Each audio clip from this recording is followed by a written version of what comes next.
जय सीताराम। मैं हूं अमित महाराज और मैं बनाने जा रहा हूं दुर्गेश नाई का दुकान। जय जोहार, जय छत्तीसगढ़। कुरबा टीम्स में आप सभी का स्वागत है। आज हमारे साथ अमित महाराज जी हैं। अमित महाराज जी के बारे में आप सभी जानते हैं। अमित महाराज जी के कार्यों पर जो है एक नजर डालते हैं। जय सीताराम। मैं हूं अमित महाराज और मैं बनाने जा रहा हूं दुर्गेश नाई का दुकान।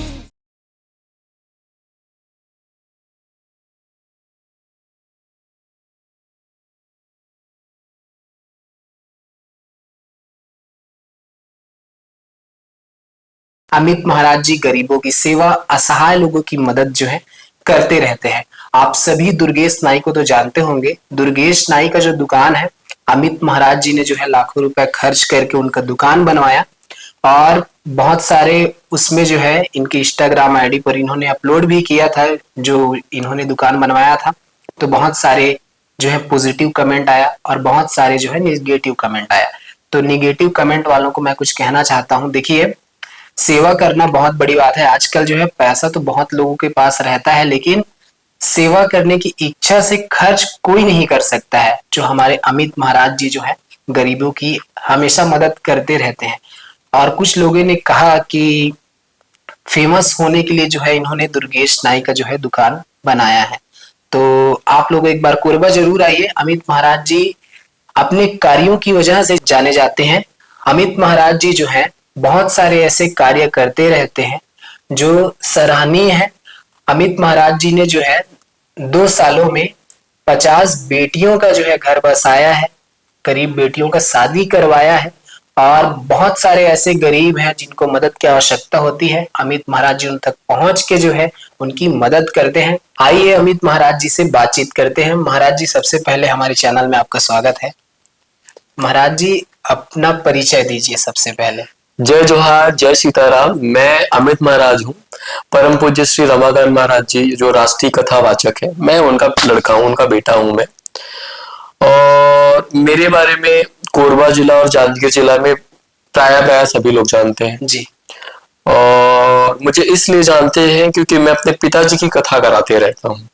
जहाँ पे लोग नहीं पहुंच पाते, जिनको कथा श्रवण करने की इच्छा होती है, हम वनांचलों में जाकर कथा का आयोजन कराते हैं, श्रीमद् भागवत, शिव पुराण, जिससे लोग धर्म से जुड़े रहे जी। और धर्मांतरण है जी। जिसमें ठहराव आए, घर वापसी का भी हम कार्य करते हैं जी। बाकी तो मूलभूत चीजें जो हम करते हैं वो आपको पता ही है जी। महाराज जी, अभी आपने जो है आपने तो बहुत सारे ऐसे कार्य किए हैं जो सराहनीय है जी। आपने 2 सालों में जो है 50 बेटियों का शादी करवाया है। उसके बारे में थोड़ा आप बताइए कि कैसे होता है। हमारे पिताजी की भागवत की कथा रामपुर से लगा हुआ एक गांव है तौलीपाली जी। जहां पिछले 2008 से श्रीमद् भागवत की कथा वहां होती थी जी। और जब उस गांव में हम गए तो उस गांव को लोग ये जानते थे कि कौन सा तौलीपाली। जी। तो दारू भट्टी वाला तौलीपाली। जी। वहां की गरीबी को, हम काफी छोटे थे, वहां की गरीबी को देखकर और वहां के लोगों को देखकर 2009-10 में विचार आया था कि क्यों ना हम इस गांव को गोद ले, लेकिन ये संभव नहीं था। जी। लेकिन हमारा प्रयास यदि रहा तो निश्चित रूप से हम इस गांव के लिए कुछ करेंगे। तो हमने तौलीपाली से प्रारंभ किया था गरीब बेटियों का विवाह करने के लिए। जी। और जैसे हम घर पे विवाह करते हैं, मंडप होता है, तेल का कार्यक्रम होता है, हल्दी का कार्यक्रम होता है, बारात निकाली जाती है, पानी ग्रहण होता है, हवन होता है, आशीर्वाद समारोह होता है और विधिवत शादी के बाद उनको उपहार में, जिसे हम दहेज बोलते हैं, उपहार में गृहस्थी का सारा सामान देते हैं। ये हमने 2022 के अंतिम से हमने प्रारंभ की, दुपका से हमने प्रारंभ किया और लगभग अब तक पिताजी के माध्यम से, हमारी कथाओं के माध्यम से हमने 50 बेटियों की विवाह अब तक केवल कोरबा जिले छत्तीसगढ़ के लोगों का हमने विवाह करवाया है। और हमारी संकल्प है कि हम 101 बेटियों का विवाह आने वाले 1 साल के अंदर में करवा देंगे। हमारी ये दृढ़ संकल्प है। महाराज जी, ये बहुत अच्छा काम है और बहुत सराहनीय काम है। ये क्या बोलते हैं, आप हर साल कराते रहते हैं? जब इच्छा हो जाती है, जब फंड की व्यवस्था हो जाती है जी और फंड रहता भी नहीं है, तो मतलब मेरा स्वार्थ नहीं है कि हमको बेटियों का विवाह करा के कुछ लाभ एकत्र करना है। अब तक मैं बैंक से 12 लाख रुपए का लोन ले चुका हूँ और 12 लाख रुपए का लोन लेकर उन बेटियों के विवाह में मैंने खर्च भी किया है। जब जब मुझे लगता है कि इनका विवाह करना चाहिए, हमारे पास में लिस्ट आ जाता है, 10, 11, 15 लोगों का लिस्ट आता है, फिर कुछ छटनी करते हैं तो 11 लोगों का शादी। अभी हमने रिसेंटली लगभग 16 लोगों की हमने शादी की है, अभी जनवरी से लेकर जुलाई तक में। और अभी हमारी तैयारी है कि हम 51 बेटियों का विवाह नवंबर दिसंबर में करें। जी महाराज जी, ये जो सेवा करने का भाव है, देखिए आजकल क्या है, पैसा तो सबके पास होता है, लेकिन लोग क्या है सिर्फ अपने में खर्च करते हैं जी। और आप जो है दूसरों की मदद करते हैं, आपकी पूरी फैमिली जो है सेवा में लगी हुई है। जी। हमें इसके बारे में बताइए कि प्रेरणा कहाँ से मिलती है आपको? देखिए, हम तो हमारे पिताजी जो है रहने के लिए तो बहुत अच्छे संपन्न घर से हैं, लेकिन कुछ परिस्थिति बस गांव से हम हरदी बाजार आ गए, बड़ी जगह थी। मेरी पिताजी की जो कथाएं हैं, कथाओं से मैंने सीखा है कि जीवन में हम कितनों पैसा कमा लें, साथ में कुछ नहीं जाना है। जी वो सही। ये मैंने चाहे वो अंबानी हो कि अदानी हो कि टाटा हो, कितनों पैसा कमा ले, जाएगा तो केवल आपके साथ में धर्म और धर्म ही साथ में जाने वाला है। आपके किए हुए पुण्य ही आपके साथ जाएंगे, ये मैंने जान चुका हूं। तो मेरा एक ही विचार था कि हम कथाओं के माध्यम से अपने पिताजी के मुखारबिंद से कथा में वैसा सुनते थे। जी। हमने राजा परीक्षित की भी कथा सुनी। जी। तो अनेकों राजा हुए, तो उन राजाओं की कथा श्रवण करने के बाद में मुझे समझ में तो आ चुका था कि ये जो जीवन है, जी, केवल यहाँ सुबह उठ के स्नान करके ब्रश करके ड्यूटी जाने के लिए नहीं मिला है। जी। यदि जीवन मिला है तो तुम कुछ कर लो। जी। ये जरूरी नहीं है कि तुमको जीवन मिला है तो सिर्फ अपने, देखिए, मोह माया के बंधन में बंधे रहो। बहुत सारे ब्राह्मण कहते हैं कि धन में क्या रखा है, धन धन करते हो। बहुत सारे लोगों की ये डायलॉग होता है। लेकिन देखिए, आपके पास में धन है तो धन को धर्म में लगाओ। जी। और दान के बहुत सारे मायने हैं, कई प्रकार के मायने। तो मैंने सीखा कि धन तो कमाओ, मैं नहीं बोलता कि धन मत कमाओ, धन तो इतना कमाओ कि आपके परिवार वालों की जरूरत पूरा कर सको, आप अपने समाज की जरूरत पूरा कर सको, अपने जो पड़ोसी है, जो आपके रिश्तेदार है, उनको समय में आप मदद कर सको, क्योंकि धन साथ जाने वाला नहीं। जी। ये आखिरी बात है। और धन साथ लेके जाने की व्यवस्था जो होती, तब आपकी जो समाज वाले हैं, आपके घर वाले, वो आपको ले जाने नहीं देते। ये मैंने स्वीकार कर लिया है और मैंने मान लिया है कि यदि हमको धन अपने साथ लेके जाना है तो धर्म के माध्यम से, लोगों की सेवा के माध्यम से और इस दान के बल से हम इस धन को अपने साथ ले जा सकते हैं। जी। जी महाराज जी, जैसे आप जो शादियां तो करवाते हैं जी, सेवा भी करते रहते हैं, लेकिन अभी हमने एक वो देखा था इंस्टाग्राम में आपका, जी, वो दुर्गेश नाई है, मैं उनके घर गया हूँ। उनकी आर्थिक स्थिति जो है, लोग सोचते होंगे उनका फॉलोअर इतना बढ़ गया है तो सोशल मीडिया साइट से उनके पास पैसा आता है, लेकिन ऐसा बिल्कुल भी नहीं था। क्योंकि मैं उनके पास गया था, वो खुद बता रहे थे कि उनके सोशल मीडिया साइट से उनको कुछ भी नहीं मिलता है, कुछ भी नहीं मिलता। तो हम गए थे तो हमने सोचा कि इनकी मदद करनी चाहिए, लेकिन हमें उतना सामर्थ्य नहीं है, जैसा था वैसा हम लोगों ने किया। आपने जो हमने, देखिए, जैसे बोलते नहीं है कि भगवान किसी दूसरे को, अगर प्रार्थना करो आप किसी की मदद के लिए तो भगवान किसी दूसरे को भेज देते हैं। तो हमने भी किया था कि भगवान कम से कम इनका कोई मदद करने वाला आ जाएगा, कोई माध्यम मिल जाए, कोई माध्यम मिल जाए। जी, भगवान ने आपको भेजा। तो लोग बोल रहे थे आपको, जैसे कि कुछ लोग, बहुत लोगों ने इस कार्य का समर्थन किया और बहुत लोग जो है डिमोटिवेट कर रहे थे उसमें कुछ SMS करके। मैसेजों के माध्यम से। इसको आप किस नजरिए से देखते हैं? देखिए, मैं तो सच बोलूं, मैं इनके बारे में बिल्कुल नहीं जानता था। शिवरी नारायण, उनके गांव से 20 किलोमीटर में तेंदुआ आश्रम है, जहां मैं छोटा सा एक सेवक हूँ वहां का। सामूहिक विवाह के बाद में एक दिन मस्ती मजाक में मैं वही बगल में गांव में केरा है, केरा में मैं एक हमारे चाचा जी उनके घर में बैठा था, तो एक बच्चा बोलता है कि यहाँ पे दुर्गेश नाई रहता है जी जाएंगे। मैं बोला भाई नहीं जाएंगे, क्यों फालतू में किसी के पास में जाना, क्योंकि मैं नहीं जानता था। बोलते नहीं इसके पास जाएंगे। तो 2 दिन के बाद में मैंने प्लानिंग की, ठीक है चल।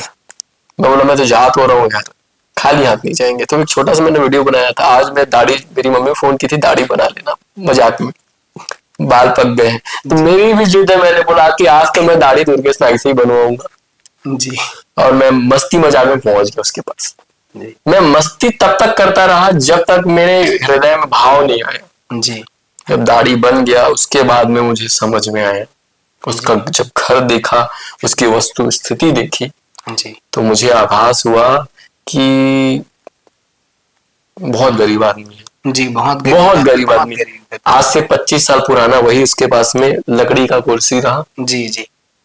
मैं बचपन में उसी में पाटा लगा के हम लोग बाल कटवाते थे उस जमाने में। हाँ जी। मतलब मैं छोटा था, मैं मान के चलो 96 97 में ये होता था जी। उस जमाने का चेयर उसके पास था, कुछ भी सही प्रोडक्ट नहीं था उसके पास। गाड़ी तो बनवा लिया, बनवाने के बाद मैं बोला मैं तुम्हारा दुकान जो है उसमें प्लास्टर करवा दूंगा, पैंट करवा दूंगा, नीचे फ्लोर करा दूंगा, इतना बोल के आया था जी। मुझे मालूम था कि मैं उसको चाहता तो तुरंत 20,000 रुपए देके छुट्टी कर लेता जी, सीताराम बोल के वापस आ जाता, लेकिन उसकी दुकान नहीं बनती जी। मेरे लिए पैसा देना बहुत इजी था उनके लिए जी, लेकिन मेरे विचार में आया कि क्यों ना इनकी दुकान को ही हम बनवाए जी। तो मैं खड़े होकर उनकी दुकान बनवाया। पहले तो भाई सच बोल रहा हूँ 20,000 रुपए थे, ज्यादा खर्चा करने के लिए मैं बिल्कुल सोचा नहीं था, लेकिन कब वो 1 लाख रुपया से अधिक पहुंचा वो मेरे को नहीं पता चला जी। मैं निरंतर वो जो बोलते गए मैं कराते गए और भगवान की कृपा से उनकी दुकान बन गई जी। लोग तो खूब ताना दिए, ये फेमस होने के लिए आया है, ये दुकान नहीं बनाएगा, लेकिन मुझे पता था कि मैंने बीड़ा उठाया तो दुकान तो मैं बना के रहूंगा जी। थोड़ा लेट लगा क्योंकि मिस्त्री नहीं मिल रहा था, बहुत सारी समस्याएं, बहुत अड़चने आई, मेरे भी जीवन में खूब उतार चढ़ाव आए, मेरे ऊपर भी बहुत सारे ब्लेम लगाए गए जिसकी वजह से मैं मानसिक रूप से बहुत परेशान था, लेकिन फिर भी मेरा संकल्प था, मेरे माँ बाप सपोर्ट किए, यदि बोला है मतलब तुम बनाओगे, फाइनली मैंने बनाया जी। और वो आपके सामने है। ये एक नजर दुर्गेश नाई जी की दुकान पे डालते हैं, इनका दुकान देख सकते हैं कि इस प्रकार से जैसे शहरों में दुकान होता है उस प्रकार से जो है महाराज जी ने उनका दुकान तैयार किया है।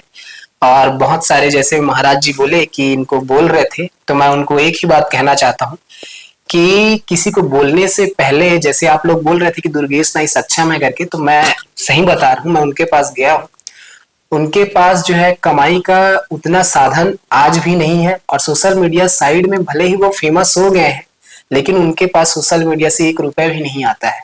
तो मैं आप लोगों को बताना चाहता हूँ, और आप लोग देखिए किसी को ट्रोल करने के बजाय किसी की मदद करिए तो आपके लिए भी अच्छा होगा और उनके लिए भी अच्छा होगा जिनका आप मदद करना चाहते हैं।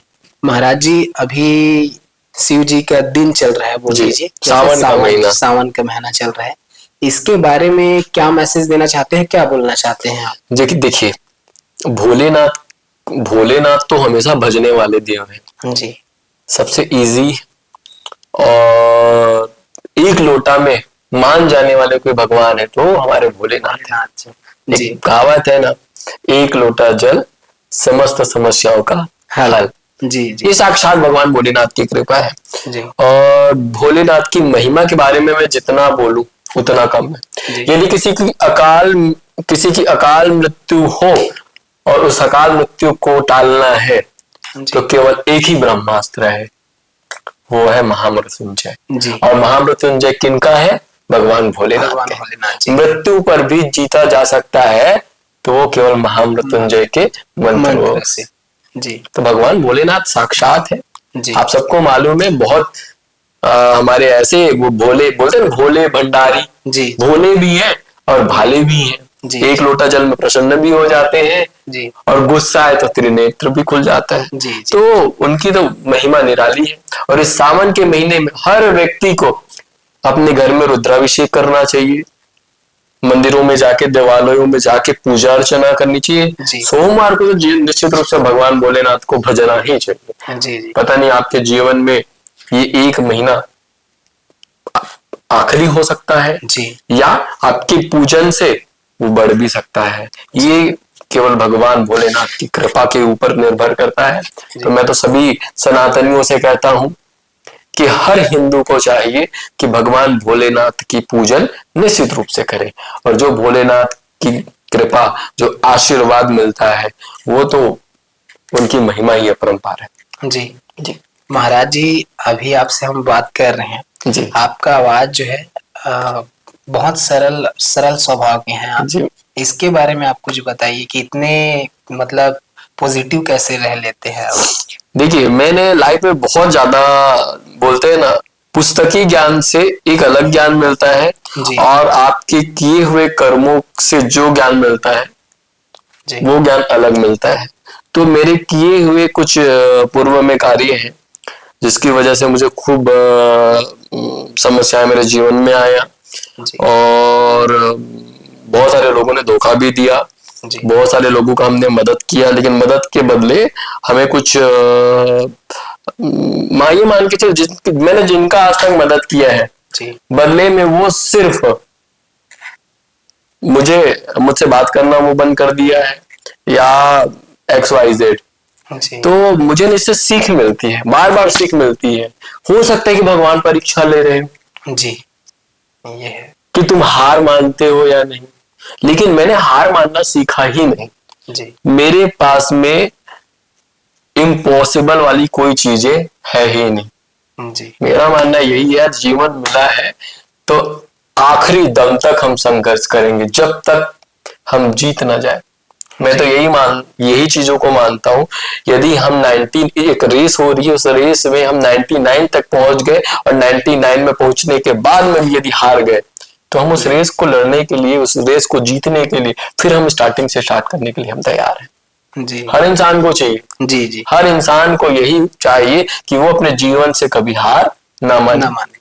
कब किस रूप में भगवान आपकी परीक्षा लेने आ जाए, हो सकता है ये तुम्हारी परीक्षा हो। जी जी और परीक्षा आप देखना, PSC का कोई एग्जाम देता है जी तो कितने अटेम्प्ट पार करता है, जी उसके बाद में वो प्री, फिर मेंस, फिर इंटरव्यू, जी उसके बाद में भी गारंटी नहीं है। उसके तो बाद ये सारी चीजों को मैं मानता हूँ।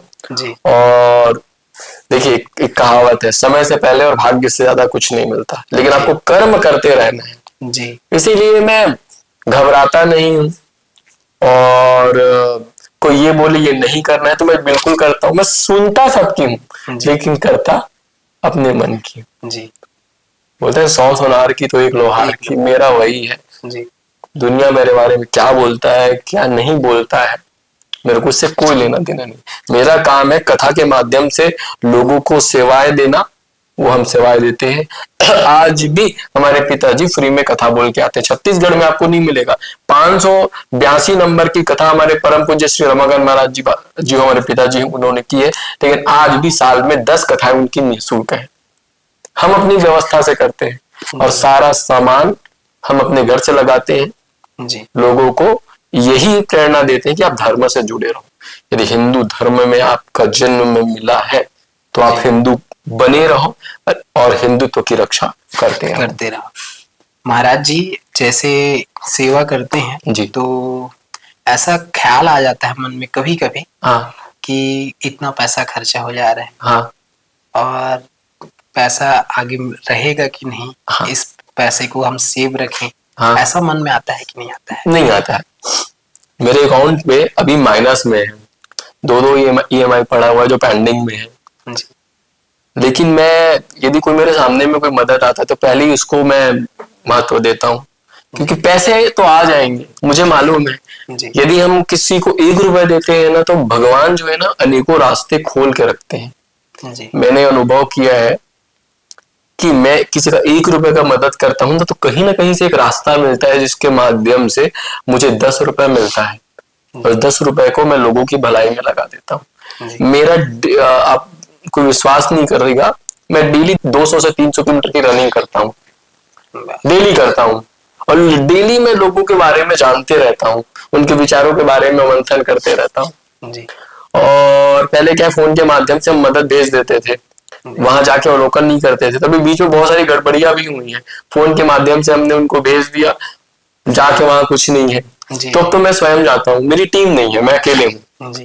मेरे पिताजी कथा करते हैं, पैसा कम होता है तो हम पिताजी से मांग लेते हैं, नहीं रहता मम्मी से मांग लेते हैं, कोई हमारे रिश्तेदार हैं, बहुत सारी हमारी दीदियां हैं, आंटियां हैं, मैं जिसको फोन करता हूँ कि इनकी मदद करना है, मेरे को पैसे की जरूरत है, कोई मना नहीं करता, सहयोग करते हैं। और उनको ये बोल के मैं मदद लेता हूँ, रहेगा तो दूंगा, नहीं रहेगा तो सीताराम, जी। होगा तो देंगे, नहीं होगा तो ये समझना ये आपके दान में चला गया। तो मेरे को मदद करने वाले हैं जी, करते हैं, और मैं तो यही निवेदन करता हूँ कि कभी ये अमित महाराज आपके द्वार आए तो मना मत करना, क्योंकि हम तो मदद करने के लिए मांगते हैं। जी। तो देखिए अमित महाराज जी से जो है आज के यूथ और जो पुराने भी हैं उनको भी सीखना चाहिए कि निस्वार्थ भाव से इतने पॉजिटिव रह के लोगों की सेवा करते रहते हैं। अमित महाराज जी हम यही कहना चाहते हैं कि आप जो है लोगों की सेवा करते रहें, भगवान आप पर हमेशा कृपा बनाए रखे। और जाते जाते जो है आप कुछ कहना चाहेंगे? देखिए मेरा जो निवास है हरदी बाजार मवेशी बाजार है जी। वर्तमान में अभी मैंने तो यहाँ से कोई भी सेवाएं अभी प्रारंभ नहीं की है, लेकिन हमारे पिताजी का विचार है कि हम यहाँ एक एम्बुलेंस की सेवा हम प्रारंभ करें और 2 पानी की टैंकर, जो गरीब बहनों के विवाह के लिए, जी, जिनके घर में 10 गात्र का कार्यक्रम होगा उनके लिए, जी, जिनके घर में छठी का कार्यक्रम होता है समाज, उनके लिए हम निःशुल्क पानी की टैंकर देंगे। जी। एम्बुलेंस की सेवा हम बहुत जल्दी देने वाले हैं। आपको पेट्रोल डलाना है और आपको जहां ले जाने की इच्छा है, आप अपने मरीज को छत्तीसगढ़ में जहां आपकी बेहतर इलाज हो सके, आप पेट्रोल डलाओ और वहां लेके जाओ। ये सुविधाएं पहले मैंने चलाया था बट वो सक्सेस नहीं रहा, लेकिन अभी पुनः मेरा ये विचार है और इसको मैं जल्द प्रारंभ करूंगा। जी, बहुत बहुत धन्यवाद महाराज। जय जोहार। जय जोहार, जय छत्तीसगढ़। जय सीताराम।